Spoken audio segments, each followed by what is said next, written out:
الحمد لله رب العالمين والعاقبة للمتقين والصلاة والسلام على رسوله الكريم أما بعد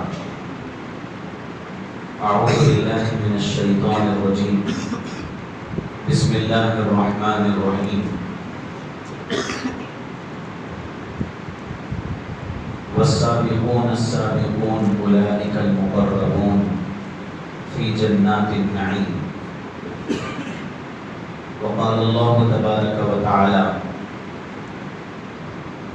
أولئك يسارعون في الخيرات وهم لها سابقون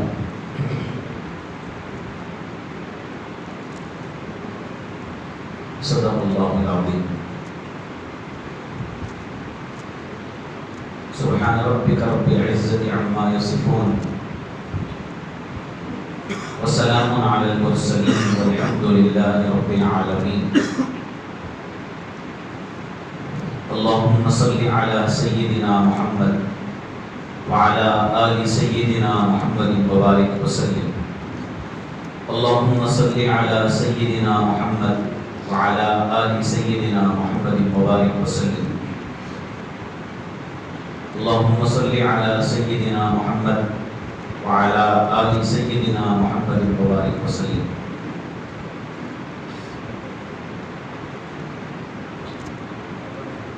محترم بزرگوں، عزیز دوستوں، نوجوان بھائیوں، پیارے ساتھیوں،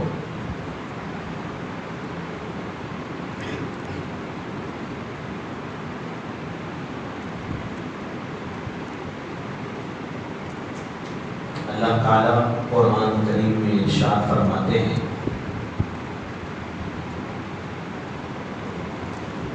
اللہ تعالیٰ کسی کو ہدایت دینا چاہتے ہیں تو اس کے سینے کو اسلام کے لیے کھول دیتے ہیں فَمَن يُرِدِ اللَّهُ أَن يَهْدِيَهُ يَشْرَحْ صَدْرَهُ لِلْإِسْلَامِ جس کو اللہ تعالیٰ ہدایت دینا چاہتے ہیں، ہدایت کے معنی صحیح راستے پر چلنا، صحیح ڈائریکشن میں منزل کی طرف جانا، اس کا نام ہدایت ہے۔ اور اس طرح ہدایت اللہ ان کو دیتے ہیں تو اس کی علامت کیا ہوتی ہے، نشانی کیا ہوتی ہے؟ یشرح صدرہ للاسلام، اللہ تعالیٰ اسلام کے لیے اس کا سینہ کھول دیتے ہیں، اس کو اسلام کی ہر بات سمجھ میں آتی ہے، ہر خوبی اسلام میں نظر آتی ہے، اس کو اسلام میں، دین میں، اللہ رسول کے احکامات اور تعلیمات میں اسے ذرہ برابر بھی کمی نظر نہیں آتی، خوبیاں ہی خوبیاں نظر آتی ہیں۔ اللہ نے فرمایا یہ کرو، نماز پڑھو، یہ کھاؤ، یہ پیو، یہ مت کرو، یہ مت کھاؤ، یہ مت پیو، ڈو اور ڈونٹ، کرنا نہیں کرنا، آگے بڑھنا اور پیچھے ہٹنا، ان سب کے بارے میں اللہ نے اور اس کے رسول صلی اللہ علیہ وسلم نے جو کچھ بتایا ہے اس میں دل کے اندر ذرا برابر بھی کمی، فرق، برائی، عیب نظر نہیں آئے گا، خوبیاں ہی خوبیاں نظر آئیں گی اسلام کے ہر حکم کے بارے میں۔ اگر ایسا کسی کو سمجھ میں آ رہا ہے اسلام کے بارے میں تو سمجھ لینا چاہیے، خوش ہو جانا چاہیے کہ اللہ تعالیٰ اس کے سینے کو اسلام کے لیے کھول دیے ہیں اور وہ ہدایت پر ہے، صحیح راستے پر وہ جا رہا ہے۔ اگر کسی کو اسلام کے بارے میں کچھ ڈاؤٹ آ گیا، کوئی شک آ گیا، اسلام اور دین کے کسی حکم کے بارے میں کمی نظر آئی، ایسا اللہ میاں کئی کو بولے نہیں بولنا تھا، ایسا باہر پورا کیسا چل رہا، وہ مذہب پہ نہیں ہے ایسا، یہ مذہب پہ نہیں ہے ایسا، ہم دوسروں کو جواب نہیں دے سکتے، سر نیچے ہو جا رہا ہمارا، یہ جو زبان سے بات نکلتی ہے نا، یہ بہت ڈینجر اور خطرناک بات ہے۔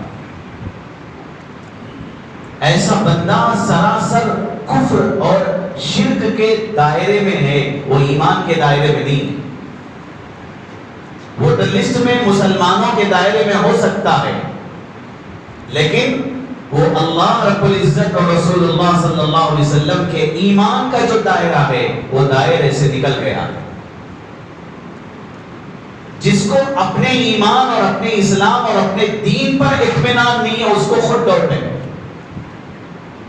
یہ مسئلہ ایسا کیوں ہے، میرے کو سمجھ میں نہیں آ رہا، ایسا نہیں ہونا تھا، ایسا ہونا تھا۔ اللہ کو ایڈوائس دے رہے ہیں، رسول اللہ صلی اللہ علیہ وسلم کو مشورہ دے رہے ہیں، نہیں ایسا ہونا تھا، I think میری سوچ، میرا خیال ایسا ہونا تھا، ایسا۔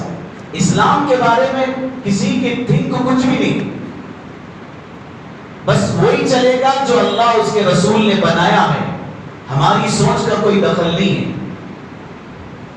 اللہ رب العزت نے ہم کو جو 5 علم حاصل کرنے کے ذریعے دیے ہیں، سونگ کر بتانا قوت شامہ جس کو کہتے ہیں، سن کر بتانا قوت سامعہ جس کو کہتے ہیں، دیکھ کر کسی چیز کو معلوم کرنا قوت باصرہ جس کو کہتے ہیں، معلوم کر کے کوئی چیز حاصل کرنا اس کو قوت تکلم کہتے ہیں، چل کر کوئی چیز حاصل کرنا اس کو قوت مشی کہتے ہیں، سمجھ کر کے کوئی چیز حاصل کرنا اس کو قوت فہم کہتے ہیں، دل سے کسی چیز کے اچھے برے کے بارے میں محسوس کرنا اس کو قوت قلب کہتے ہیں۔ یہ تمام قوتیں انسان کی جہاں جا کر ختم ہو جاتی ہیں، وہاں سے اللہ کا حکم شروع ہوتا ہے۔ ہم کو کیا سمجھ میں آیا؟ ان چیزوں سے ہم کو جو سمجھ میں آیا،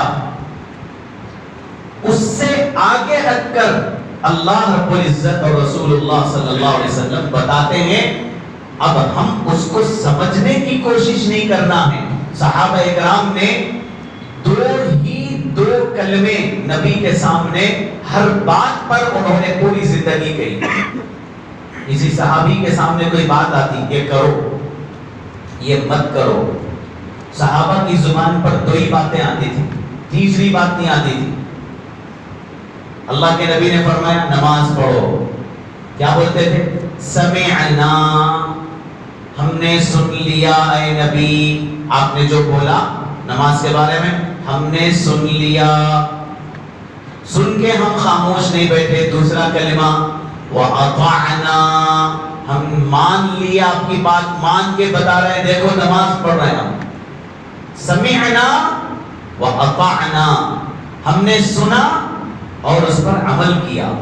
صحابہ کرام میں یہی تھا، یہ 2 ہی خوبیاں تھی صحابہ میں۔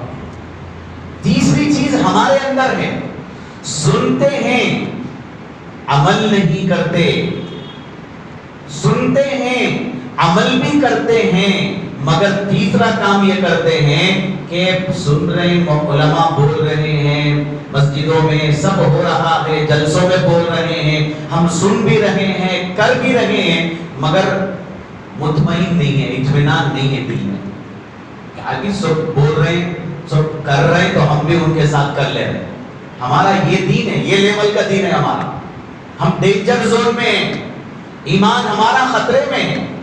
اللہ رحم فرمائے، آج کا جو نیو جنریشن ہے وہ تو سننے بھی تیار نہیں ہے۔ کم سے کم ایک جنریشن ایسا تھا کہ سن بھی رہے تھے، مان بھی رہے تھے، ڈاؤٹس تھے، چلو گاڑی آگے بڑھ گئی، اب اللہ مالک ہے، ان کے دلوں کا حال اللہ جانتا ہے کیا ہونے والا ہے۔ اب ایک اس سے پہلے جو جنریشن گزرا وہ یہ تھا کہ سمعنا، ہم سن تو رہے، عمل کرنا ہمارے سے نہیں ہو سکتا. بلائے آئیں گے، سنیں گے، دعوت ہے، کھانے کا انتظام ہے، آخری میں کھانا کھائیں گے، خدا حافظ سلام. سن تو رہے تھے، اب آگے جو جنریشن آ رہا ہے اس وقت میں وہ سننے تیار نہیں، نہ سننے تیار، ماننا دور کی بات، سنیں گے تو مانیں گے نا. یہ اور ان کا ایمان اور خطرے میں پڑنے والا ہے. اس لیے صحابہ اکرام جیسے ایمان لائے ویسے ایمان لانا ہے. صحابہ اکرام نے جیسے عمل کیا ویسے عمل کرنا ہے. صحابہ اکرام نے کیا کیا؟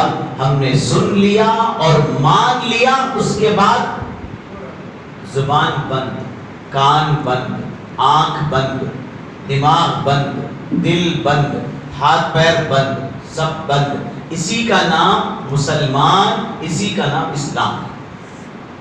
اسلام کے معنی سلنڈر ہو جانا، اپنے آپ کو حوالے کر دینا. عبد، بندہ جس کو کہتے ہیں، بندہ، بندے کے معنی کیا ہے؟ بندے کے معنی غلام. ایک مالک ہے آقا اور ایک غلام ہے اس کے ماتحت، اس کے اندر، اس کے نیچے. مالک ایک غلام کو کام کے لیے رکھا، بلایا اپنے گھر پر، دیکھو یہ پورا محل ہے میرا، اس محل کے اندر تمہیں غلام بن کے کام کرنا ہے، نوکر بن کے کام کرنا ہے. مالک پوچھا تمہارا نام کیا ہے؟ وہ کچھ اور نام بتایا. مالک نے کہا تمہارا نام مجھے پسند نہیں آیا، میں تم کو یہ نام سے بلاؤں گا، مجھے یہ نام سے بلانا پسند ہے. غلام کیا کہتا ہے؟ جی آقا بالکل، آپ جو نام رکھیں وہ نام مجھے پسند ہے. مالک پوچھتا ہے تم صبح ناشتے میں کیا کھاتے ہو، دوپہر میں کیا کھاتے ہو، رات میں کیا کھاتے ہو؟ مجھے اس سے مطلب نہیں ہے، یہاں تمہیں 3 وقت میں یہ کھانا ملے گا، منظور ہے؟ حالانکہ اس کو وہ کھانا پسند نہیں بھی ہے، لیکن کہے گا آقا منظور ہے. نام بدل گیا، نام اپنے آقا کی مرضی کے مطابق، فوڈ، کھانا اپنے آقا کی مرضی کے مطابق. دیکھو یہ پابندیاں ہیں، یہ باؤنڈری میں، ان پابندیوں پہ تمہیں رہنا پڑے گا. ٹھیک ہے، آپ کی ہر پابندی منظور ہے. رات میں تم کب سوتے ہو مجھے اس کا پتہ نہیں، تمہارا دل کیا چاہتا ہے کب سونا، رات کے 2 بجے یا 8 بجے فوری، لیکن میرا یہ اصول ہے تمہیں اس وقت میں سونا ہے. جی بالکل اسی وقت میں. یہ جو تم کپڑے پہن کے آئے ہو یہ کپڑے مجھے پسند نہیں ہیں، میں اپنے غلاموں کو ایسے کپڑوں میں دیکھنا چاہتا ہوں. یہ کپڑے تمہیں منظور ہیں تو رہو، نہیں تو چلے جاؤ. جی آقا منظور ہے، آپ جو کپڑے مجھے کہیں وہ کپڑے پہننے تیار ہوں. دھوتی بولے دھوتی پہننے تیار، آپ جو کپڑے بولیں آپ وہ کپڑے، جو کلر بولے وہ کلر پہننے تیار. ہاں، اس کو کہتے ہیں غلام اور اس کو کہتے ہیں آقا مولا. مولا عبد، مولا عبد، ہم سب عبد ہیں، اللہ مولا ہے. انت مولانا، انت مولانا، اے اللہ آپ ہمارے مولا ہیں، آپ ہمارے آقا ہیں. وَنَحْنُ عَبْدُنَا، اور ہم سب آپ کے بندے ہیں. مولا آپ جو پابندی لگائے ہمیں منظور ہے، آپ نے جو کھانے کو کہا ہم وہی کھائیں گے. آپ نے فرمایا یہ مت کھاؤ، ہم نہیں کھائیں گے. آپ اگر کہتے ہیں ایسے ہی کپڑے پہنو، ہم ایسے ہی کپڑے پہنیں گے. آپ کہتے ہیں یہ وقت میں نماز پڑھو، ہم اسی وقت میں نماز پڑھتے ہیں.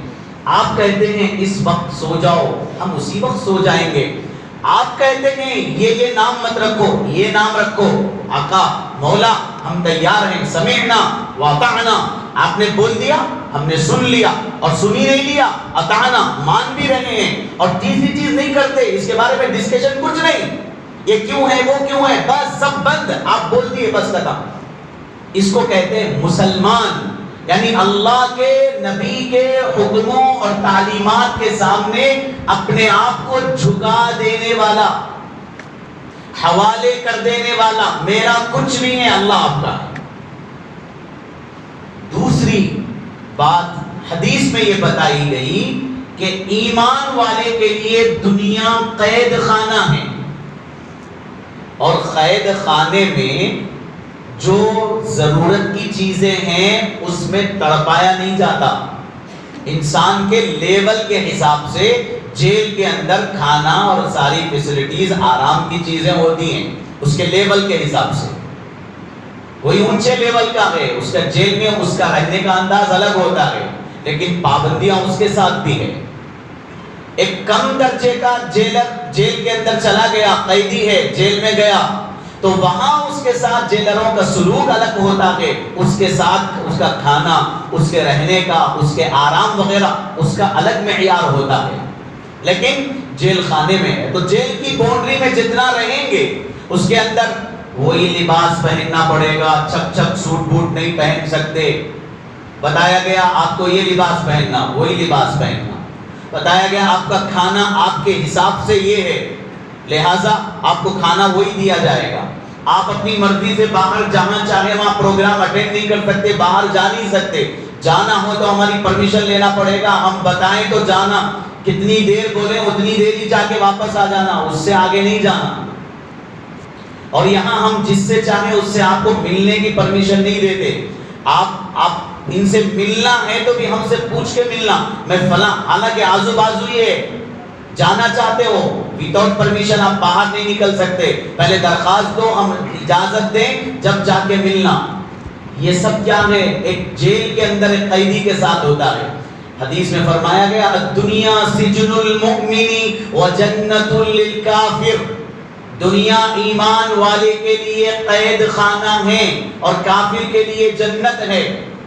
اب ایمان والے کو اس کے ایمان کے درجے کے اعتبار سے کھانا دیا گیا, کپڑا دیا گیا, اس کو رہنے کے اور کام کرنے کے اختیارات دیے گئے, اور پابندیاں لگائی گئیں کہ تم یہ کر سکتے ہو, یہ کر سکتے ہو, فلاں کی طرف نہیں دیکھ سکتے, فلاں سے نہیں مل سکتے, فلاں کپڑے نہیں پہن سکتے, اگر کہیں جانا ہے تو اتنے وقت میں آنا, اگر کوئی عورت عدت گزار رہی ہے تو 4 مہینے 10 دن عدت گزارنا, 40 دن ہی اپنی مرضی سے سفید ساڑی نکال کر کے دوسری ساڑی پہن لینا, اور کپڑے بھائی کے لائے ہوئے کپڑے پہن کر کے پھر چوڑیاں پہن لینا, یہ کام نہیں کرنا. 40 دن میں عدت ختم نہیں ہوتی, 4 مہینے 10 دن. اگر کہیں جانا بھی ہے تو رات میں آنا, رات کہیں اور نہیں گزارنا, اپنے جو شوہر کے گھر میں روح قبض ہوئی اسی گھر میں رہنا. یہ پابندیاں ہیں. شام تک آنا, فلاں کو نہیں دیکھنا, فلاں سے نہیں ملنا, فلاں سے بات نہیں کرنا, فلاں کے سامنے کھلم کھلا نہیں نکلنا. یہ سب چیزیں بتائی گئی جیسے ایک جیل کے اندر رہنے والے قیدی کو بتایا جاتا ہے کہ تم یہ سب چیزیں کرو, ایسے ہی ایمان والوں کے لیے یہ قید خانہ. اور پھر کیا ہوتا ہے قید خانے کے اندر, جو قیدی اچھے کام قید خانے میں, اب اس کو لایا گیا قید خانے میں.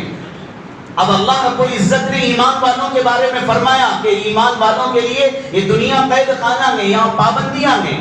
اب یہ پابندیوں میں جو صحیح طریقے سے جیل میں رہتا ہے, 26 جنوری کو, 15 اگست کو, یا کسی اور موقع سے, کسی کی جینتی کے موقع پر اعلان کیا جاتا ہے کہ فلاں فلاں فلاں قیدی کو, چونکہ ان کو الزام لگا کر کے لا تو گیا قیدی بنا کر کے, لیکن ہم نے ان کو بغیر عدالت کے فیصلے کے, عدالت کوئی ان کے لیے کیس لڑنے کے لیے وکیل نہیں آیا, کچھ نہیں ہوا, بس یہاں رہ کر ہم نے صبح و شام دیکھا کہ وہ پوری پابندیوں میں رہا تھا اور اچھی زندگی گزارا, اور جیسے ہم نے کہا ویسے کیا, ہماری مرضی کے مطابق رہا. لہٰذا ہم اپنی مرضی سے خوشی کے موقع پر ان سب کو آزاد کر دیتے ہیں, ان سب کو آزاد کر دیتے.